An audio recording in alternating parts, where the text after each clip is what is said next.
Tá vendo aí, Geraldo? Na casa de Ruth não tem abridor. É uma vergonha o negócio de 50 centavos que comprou na feira. Mas tem uma colher, né? Você ensinou a abrir, então vamos lá ver se eu consigo. E aqui, com o braço mais forte. Como é que faz?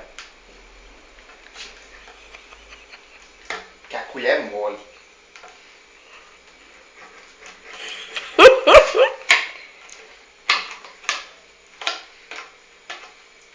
Gente, é mágica mesmo. Não é força não, é giro. É força. Cuidado com a mão, pra não cortar a mão.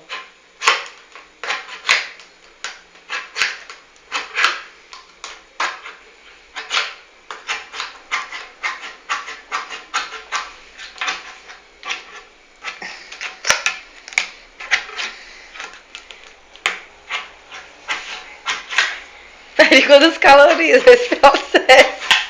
Calma, tô conseguindo. Cadê? Ah! Deu 50 reais, Geraldo.